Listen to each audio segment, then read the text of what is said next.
Thank you. That's awesome. One other thing you might add to that, this was right after a latter part of high school, or Oh yeah. we used to come up here, not with Bill, but and we would come up here with pitchforks, and we would get a salmon out of the creek. And nobody thought anything of it then. Everybody did it, but you could watch until you saw the one that was good shape, and you'd take it with a pitchfork. And we ate fish from Lease Creek. And then it wasn't until about 8 years ago that after you put the dam in, that they came back.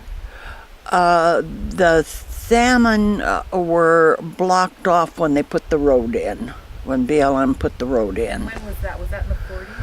No, that was probably about 64. Yeah, when they improved the road up here, they didn't engineer their culverts for anything except just to carry the road. They didn't figure about salmon runs or anything. Just one-way engineering. And there was a culvert on the main North Myrtle that blocked fish to a degree, and then there was the culvert on Brushy Butte.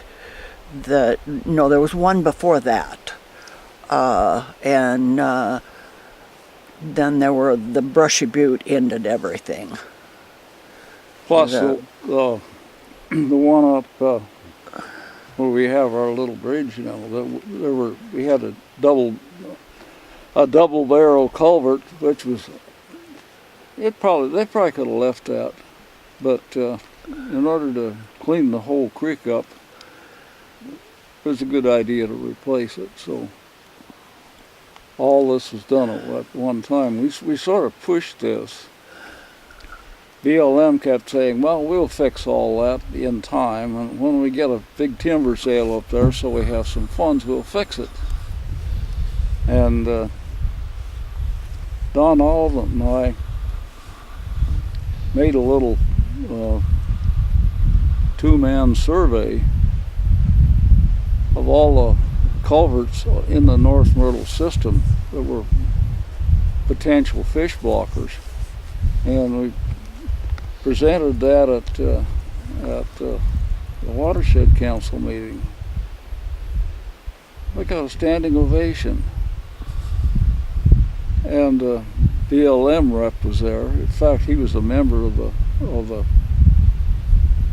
group, and he said, "Okay, we'll fix something now." We pushed him.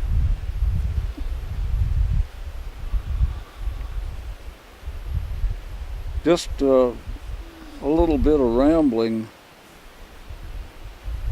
Roscoe Cheney, our school bus driver, he owned the bus, and he contracted with the school system to pick up the kids. Now, the kids that went to Cedar Grove, he didn't have anything to do with. We had to walk. But out of the goodness of his heart, he'd pick them up, take them anyway, if he happened to meet him walking along the road. And then I think a bunch of us town kids were making faces at the And spitting out the window. Kids walking, and they threw a bunch of rotten grapes at old Roscoe's bus, and which didn't please him too much. He said, "Well, I'll make the little bastards walk for a week or two."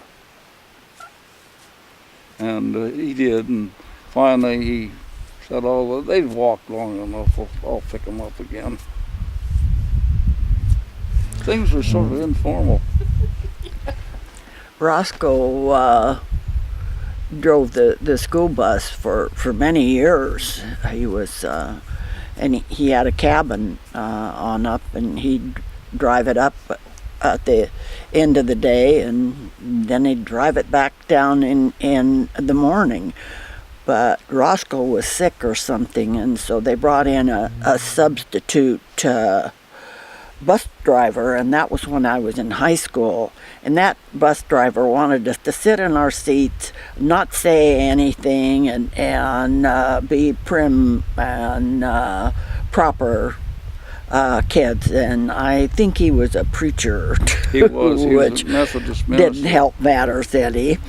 And so about 3 miles short of town, I think that he'd picked up the kids on Belcher Creek, and then he stopped, and he put 2 or 3 of the kids off the bus, and the whole bus emptied, and we all walked to school, and he didn't drive bus for us anymore.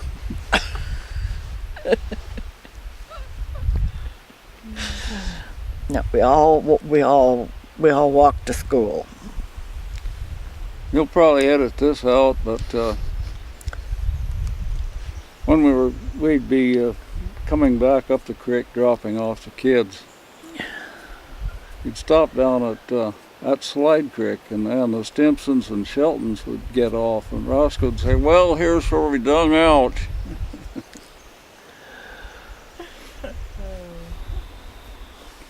And Stimpsons and Sheltons would leave, so. Now the beaver is something else that we should cover, because We don't have to do everything today either. Yeah. I mean, I'd like to keep doing this. yeah, So well, we can when do that, get and tired. we can do that another time if I that's have 37 more minutes on my battery, so I mean, but I'd like to do this again if we could, okay. because I'll have more Yeah, questions. that could go under a separate heading, couldn't it? Yeah, yeah. No, but that would be good. The beaver, what else should we talk about if we're going to document, the cabin? The beaver would be good. I'm going to do a section on the game cam that Doug had up. He had so Oh, much fun yeah. with that, and we documented the wildlife, Yeah. that came to the lower field there. Oh, we should probably talk about the logging that's been done on the property since you've had it. Yeah. And any past history of, it's been logged before, right?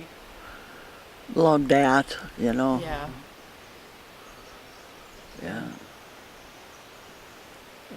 Yeah, but this is a great start. I really wanted the Castile stuff and some of the early history. And So- another thing that perhaps we should hit just a little bit is the tree planting. Oh, absolutely. Yeah, We should hit that too. yeah. So Doug did that bunch. Was there some done before that as well? Or did he do most of it? He did. We bought the trees and he did the planting. So you might have an idea, he didn't keep any records, but you might have an idea of how many trees he planted? You bought them? Maybe? Maybe if we think about it a little Okay. bit, I our don't know record exactly would what be it all was, up but- here. But one thing that I'd like Riley to check on, or Cassidy, that one year Don Ollivant gave us 50 Coastal redwoods. coastal redwoods, and Doug planted the 50, but we had a real heavy snow, and all of our redwoods were just laying down on the ground. They're little seedlings anyway. Right. And a lot of those didn't make it, but he planted some of them further down the creek, and we've never ever been able to get down in there Okay. to check know if any of those that he planted How, there. How much further down the creek? Well, probably, do you know where that upper beaver dam was? Yeah. It would have been down from that probably, and probably above what we call a potato patch. Okay, okay. I know where that is. All right. Yeah. We'll check it. But he planted 50, but you know how many survived out of the 50? I have no idea. That must have been 15 or 20 years ago too, right? Oh yeah, they would be getting pretty good sized. You can look. There's 2 or 3 of them that survived just up from the bridge there, and you can see how big they are, and that would probably be the Was the landing road put in after your dad got the property? The- The road to the landing up there? I mean, did they do logging? Did they log that hillside? Well, this place has been, I'd say, sort of logged at about twice. Yeah. Once was done by Roy Cart back in about 1940. And they didn't take too much out. And then was logged at again by Otis Clayton, and we were still in Spokane. yeah. When? 87 or 86? Oh, I've got something on the file on Oh, that. yeah. as to That's when when. we helped clean up, right?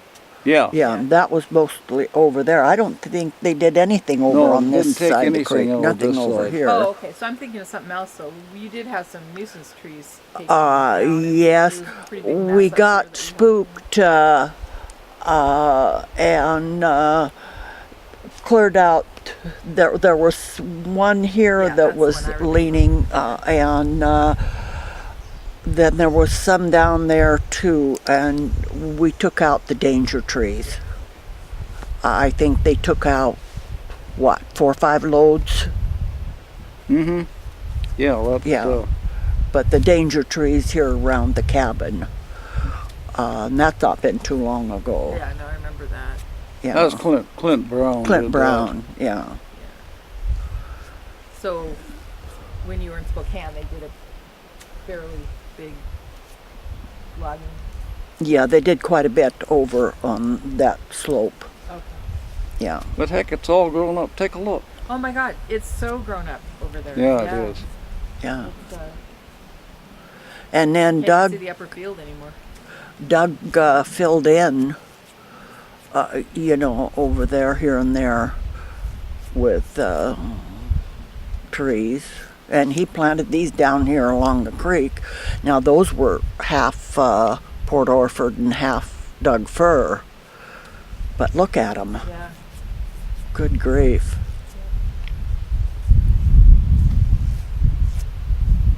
Yep. That was all blackberries.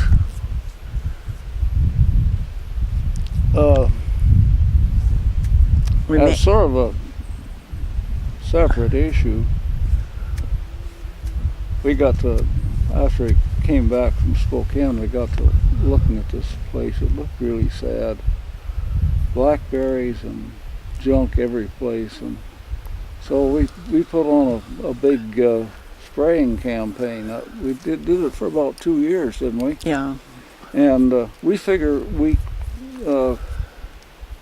destroyed 10 acres of blackberries.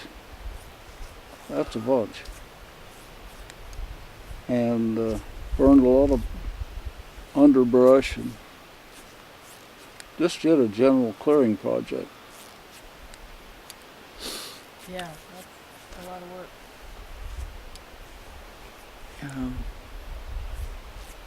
And 1 year too, we really worked on the what is it that poisoned the cattle? Oh. You would catch me with I know what you're unawares. talking about.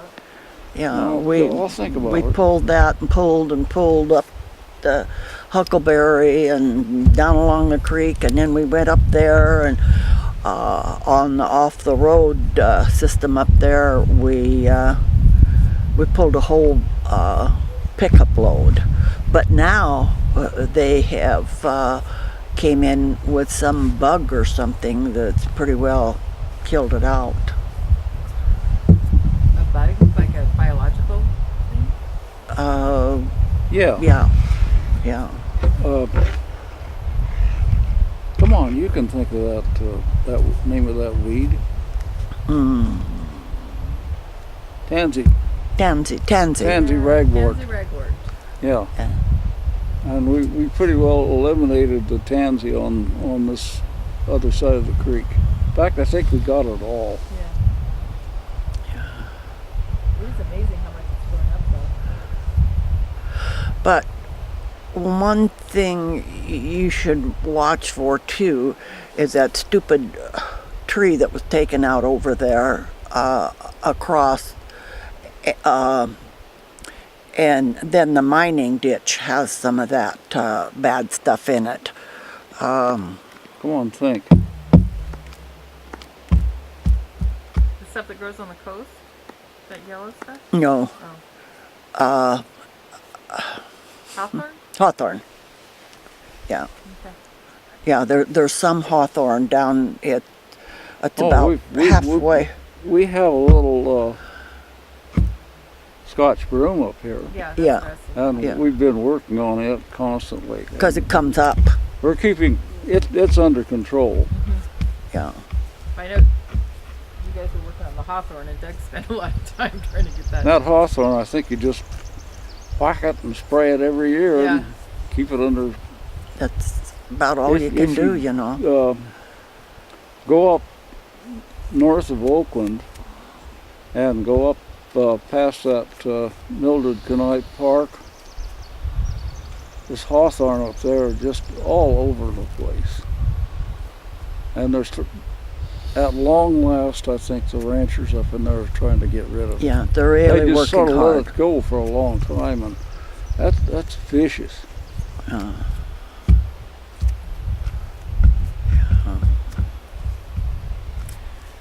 Cool. Okay. End of pertinent discussion. Part 1.